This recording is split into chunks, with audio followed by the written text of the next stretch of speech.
अस्सलाम वालेकुम guys, welcome to my YouTube channel. आज की इस वीडियो में हम करेंगे MTH 501 का क्विज़ नंबर 2 सॉल्व। ठीक है, क्विज़ नंबर 1 जो है उसमें 10 बाय 10 मार्क्स आए हैं। ये पेड क्विज़ है। अगर आप भी पेड क्विज़ करवाना चाहते हैं आप मुझसे कांटेक्ट कर सकते हैं। जीमेल पे जीमेल आईडी है islakhdar@gmail.com।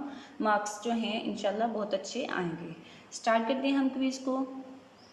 जो सबसे पहला हमारे पास MCQs है वो क्या है कि a row replacement operation on A does not change the dash. ठीक है, कि अगर कोई ए मैट्रिक्स है उस पर आप रो रिप्लेसमेंट का ऑपरेशन अप्लाई करते हैं तो उससे क्या चीज़ जो है वो मैट्रिक्स ए में चेंज नहीं होगी। ठीक है, वो डिटर्मिनेंट होगा, रोज़ होंगी, कॉलम्स होंगे या फिर मैट्रिक्स। ठीक है, तो ये इसका जो हमारे पास करेक्ट एंड वेरीफाइड आंसर है वो है डिटर्मिनेंट। ठीक है, कि जब हम किसी मैट्रिक्स पे रो रिप्लेसमेंट का ऑपरेशन लगाते हैं तो उसका डिटर्मिनेंट जो है वो चेंज नहीं होता।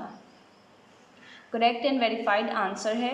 नेक्स्ट वन चलती हैं, a row interchange dash the sign of the determinant. ठीक है, कि अगर किसी मैट्रिक्स पर आप रो इंटरचेंज अप्लाई कर रहे हैं तो उससे साइन जो है डिटर्मिनेंट का वो चेंज होगा या नहीं, ये हमने बताना है।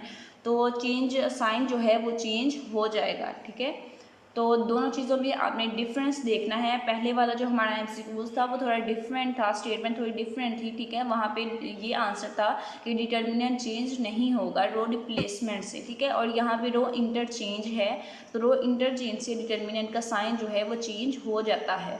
ऑप्शन नंबर बी हमारा करेक्ट एंड वेरीफाइड आंसर है। नेक्स्ट हमारे पास MCQs नंबर 3 क्या है कि इफ़ अगर ए और बी जो है वो n क्रॉस n मैट्रिसेस हैं then determinant of B A B. ठीक है, कि अगर दो मैट्रिक्स हैं ए एंड बी और n क्रॉस n हैं, ठीक है, तो आपने फाइंड क्या करना है, आपने ए बी का डिटर्मिनेंट फाइंड करना है। तो वो एक ए बी का जो डिटर्मिनेंट है वो इक्वल होगा किसके, determinant of A dot determinant of B, A dot determinant B A B, या फिर determinant of A dot B. अब यहाँ पे देखें कि डायरेक्टली पता चल रहा है कि डिटर्मिनेंट ऑफ ए बी जो है वो इक्वल होगा determinant of A dot determinant of B.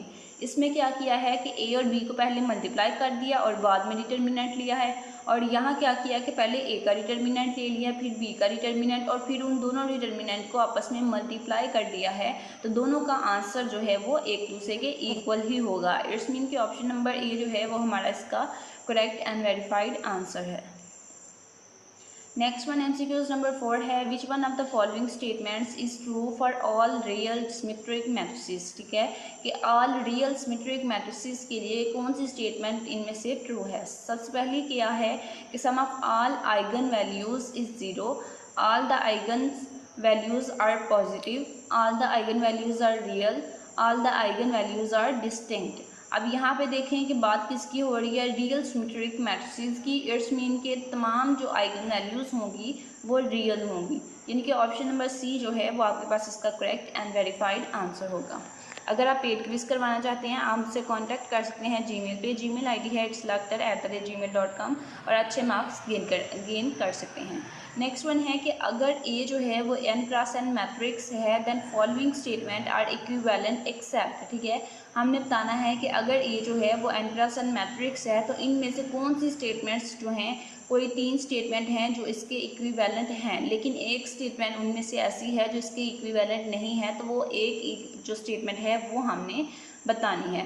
तो अब यहाँ पे क्या है कि फर्स्ट स्टेटमेंट क्या है कि A has non trivial fixed point, determinant of A equal to 0, determinant of I minus A equal to 0 और I minus A is singular. ठीक है, तो ये ऑप्शन भी हमारे पास इक्विवेलेंट है और ये भी इक्विवेलेंट है और फर्स्ट भी। इट्स मीन कि जो इक्विवेलेंट नहीं है वो है हमारे पास determinant of A equal to 0, यानी कि ऑप्शन नंबर बी जो है वो हमारा यहाँ पे करेक्ट एंड वेरीफाइड आंसर होगा।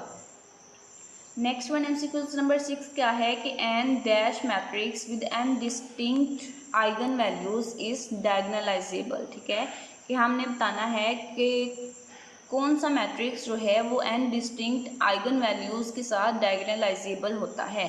तो वो हमारे पास होता है n क्रॉस n मैट्रिक्स। ठीक है, n क्रॉस n मैट्रिक्स जो है वो डायगोनलाइजेबल होता है with n distinct eigen values. Next one MCQs number 7 है A and it's transpose matrix have dash eigen values. अब A क्या है? A एक मैट्रिक्स है, ठीक है, यानी कि यहाँ पे कहा जा रहा है कि एक मैट्रिक्स A और उसका ट्रांसपोज जो है उस मैट्रिक्स का, उनकी आइगन वैल्यूज़ जो हैं वो क्या होंगी? वो डिफरेंट होगी, डिफरेंट एंड पॉजिटिव होंगी, same but positive opposite sign में होगी, या फिर सेम होगी, ठीक है। तो ए और उसके ट्रांसपोज के दोनों की आइगन वैल्यूज़ जो हैं वो सेम होंगी, यानी कि ऑप्शन नंबर डी जो है वो आपके पास इसका करेक्ट एंड वेरीफाइड आंसर होगा। नेक्स्ट वन MCQs नंबर 8 है the eigen values of A 4x4 matrix, ठीक है। तो ये 4x4 क्या है? वो जो हम कह रहे थे n क्रॉस n, ठीक है, तो वही ये है 4x4 मैट्रिक्स A है, आर गिवन एस, ठीक है, कि यानी कि मैट्रिक्स ए एक 4x4 मैट्रिक्स है, उसकी आइगन वैल्यू 2, -3, 1, 3 एंड 7 है। तो उसका डिटर्मिनेंट ऑफ ए जो है वो हमने बताना है। तो उसका डिटर्मिनेंट ऑफ ए आप किस तरह से फाइंड करेंगे कि आप इन सब को आपस में मल्टीप्लाई कर देंगे, ठीक है। इन सब वैल्यू को आप आपस में मल्टीप्लाई करेंगे तो आपके पास आंसर जो है, जो आंसर आएगा वो इनमें से नहीं है। इट्स मीन कि आपका आंसर जो होगा वो होगा कैन नॉट बी डिटरमाइंड। उसके बाद नेक्स्ट है कि if A is a m cross n matrix and A equal है ट्रांसपोज ऑफ ए, ठीक है। ए टी को हम क्या कहते हैं? ट्रांसपोज ऑफ ए। तो कहा गया है कि अगर जो ए मैट्रिक्स ए और उसका और उस मैट्रिक्स का ट्रांसपोज दोनों एक दूसरे के इक्वल हैं, तो विच of the following must always be true. तो कौन सी जो स्टेटमेंट है इनमें से ऑलवेज ट्रू होगी? m इक्वल टू n जो है वो ऑलवेज ट्रू होगी, ठीक है। m इक्वल टू n होगा तभी मैट्रिक्स ए और मैट्रिक्स ए का ट्रांसपोज दोनों आपस में इक्वल होंगे।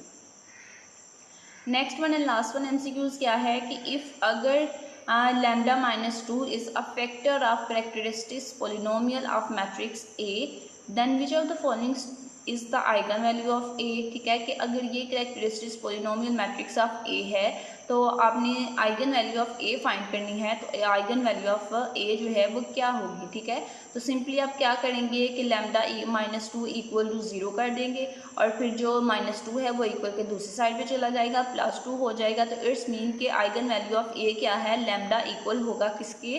2 के, पॉजिटिव 2 के, ठीक है। तो ऑप्शन नंबर बी जो है वो हमारा इसका करेक्ट एंड वेरीफाइड आंसर होगा। जी सॉल्यूशंस के लिए चैनल को जरूर सब्सक्राइब करें ताकि आप चैनल के साथ अटैच हो जाएं और नेक्स्ट आने वाली असाइनमेंट, जीडीबी और क्विज़ेस के सॉल्यूशंस आपको इस चैनल पे मिलते रहें। अगर आप पेड क्विज़ करवाना चाहते हैं आप मुझसे कॉन्टैक्ट कर सकते हैं। जीमेल भी जीमेल ID है islakhdar@gmail.com। उसके अलावा फाइनल टर्म की MTH 501 की प्रिपरेशन भी आपको इस चैनल पर करवाई जाएगी। चैनल को जरूर सब्सक्राइब करें ताकि आप चैनल के साथ अटैच हो जाए और नेक्स्ट आने वाली असाइनमेंट, जीडीबी और क्विज़ेस के सॉल्यूशंस आप तक पहुंचते रहें।